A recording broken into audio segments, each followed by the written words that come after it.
Hello everyone, Leonard Justin Mendoza here, and today our group has returned for another project research for CCS 102.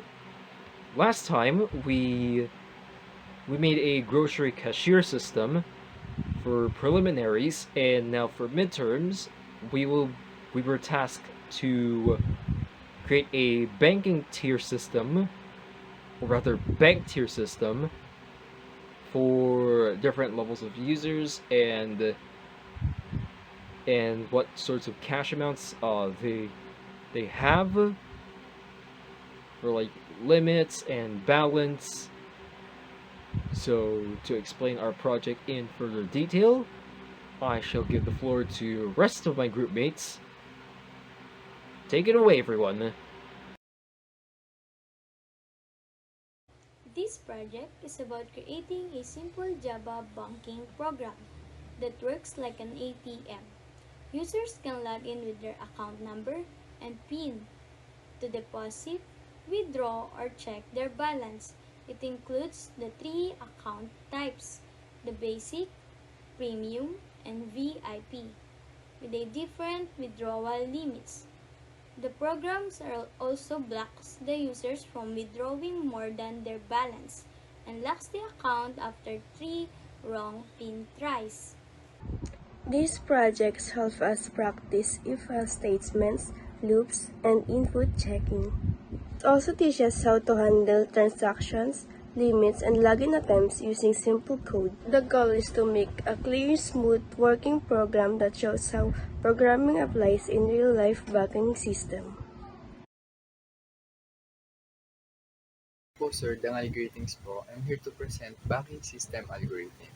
So here is the banking system algorithm purpose. So the purpose of this algorithm po is to simulate a simple banking system where users can securely log in, deposit money, withdraw funds, check their balance, and log out.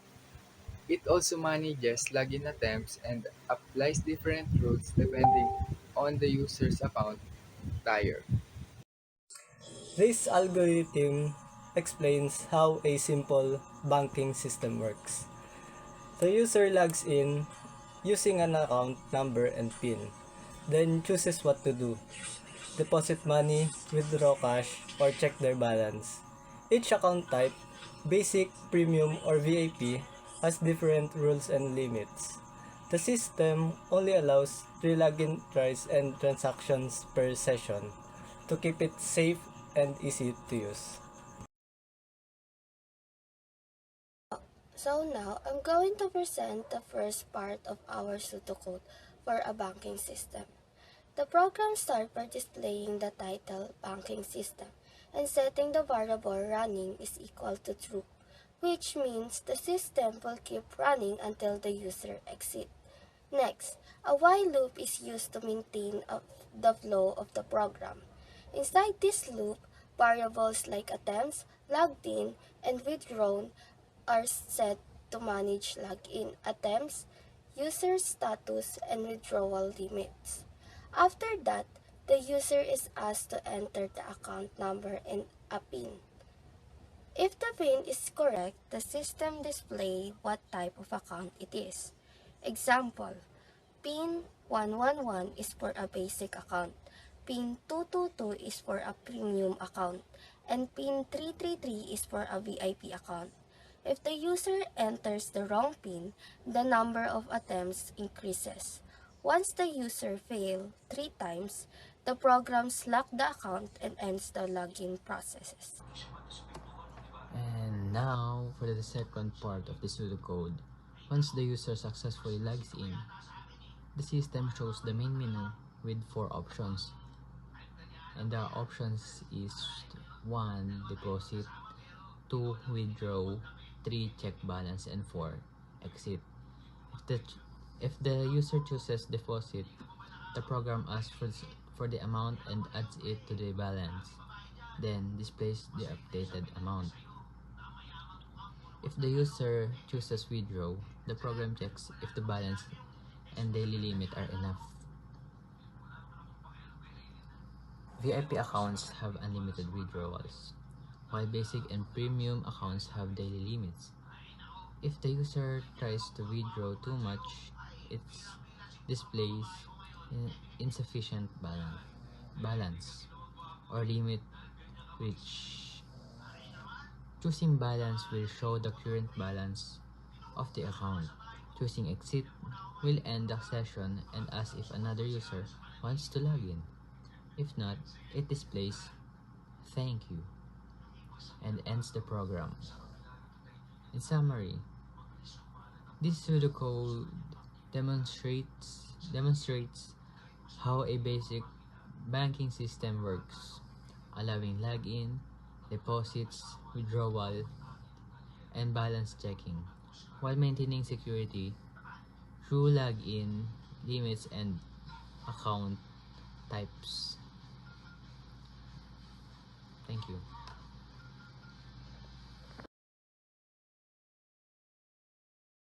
Ito yung proseso ng flowchart namin.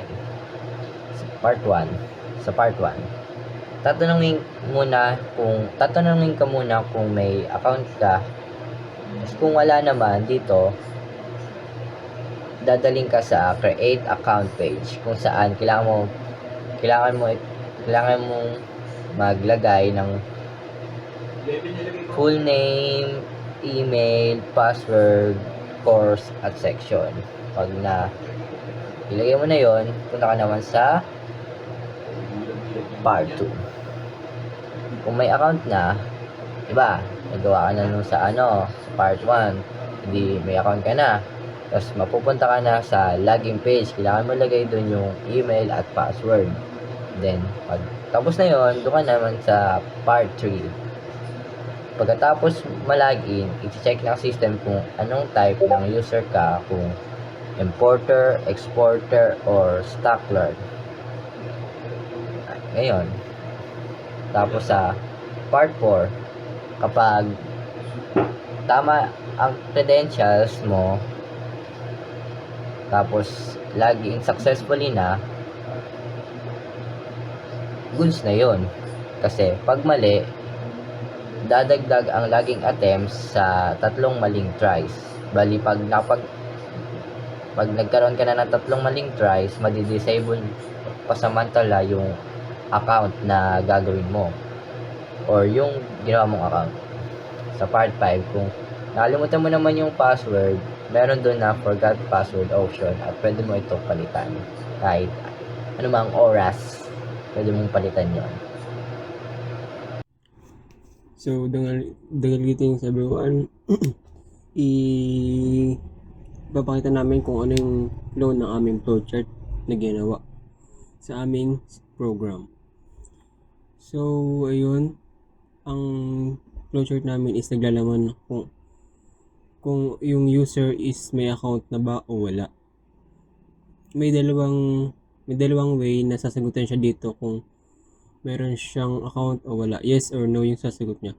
Kung ang sagot niya is no, ibig sabihin nun, bagong user siya, dadalhin siya ng system sa registration page. Dito kailangan niya maglagay ng full name, email, password, course, at section. Pagkatapos may validation na mangyayari. Una, titingnan ng system kung kumpleto ba ang information na linagay niya. Kung hindi, sasabihan siyang fill out mo lahat ng fields. Kung kumpleto naman, i-check ng system kung ang email na ginamit ay may account na. Kung oo, lalabas ang error na email already exists. Kung hindi pa naman nakaregister yung email at kumpleto yung detail, makakagawa siya ng bagong account. Sa pag-login naman po ng existing user. Ngayon, balikan po natin yung unang tanong. Paano naman kung ang sagot ng user ay yes, may account na siya? Tinuro niya yung yes. Maglalagay siya ng email at password. Dadalhin siya sa login page kung saan kailangan niya magbigay ng kanyang email at password. Isasubmit niya yon at i-verify ng system kung tama ba yung mga detailed na linagay niya. Pangatlo, process o pagkilala sa gumagamit na user. Kapag nag-register na yung bagong user or nag-input ng login details sa isang existing user, mapupunta siya sa gitnang bahagi ng process. Dito na papasok ang pag-verify or pagkilala sa klase ng user. Nasa gitna yung login or ito yung decision diamond sa flowchart. Dito naman i-check ng system kung anong uri ng account meron ang user. Kung meron na siyang account. Halimbawa, importer ba siya, exporter, o stock clerk. Depende sa kanyang role, isiset ng system ang kanyang account type at iba pang default settings tulad ng balance equals 0.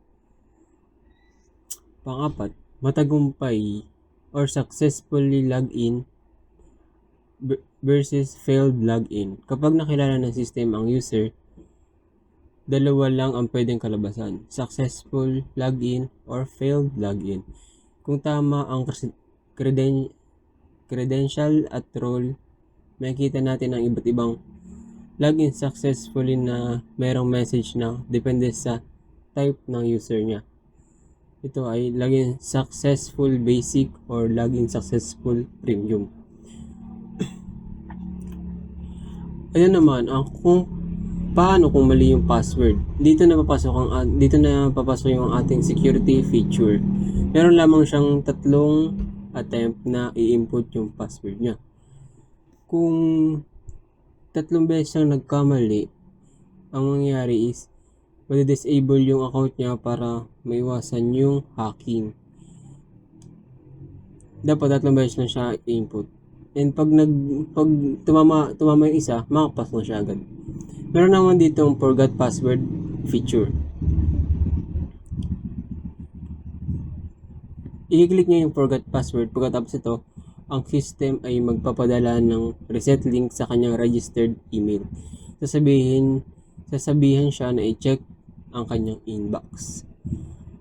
May timer din yung email na nag-send na mga 3 minutes. Pag lumagpas sa 3 minutes, magiging invalid na yung code or yung send sa email. Mula sa register ng bagong user, login, verified na user type, hanggang sa mga security feature tulad ng login attempts at password. Ang flowchart na ito ay nagpapakita kung paano natin tinitiyak na ang bawat user ay may maayos, mabilis at higit sa lahat, secured na karanasan sa paggamit ng ating system. Ilang po. So, ang program output namin is pinapakita nito is yung simple banking system kung saan pwede mag-login ng user gamit yung account number at PIN.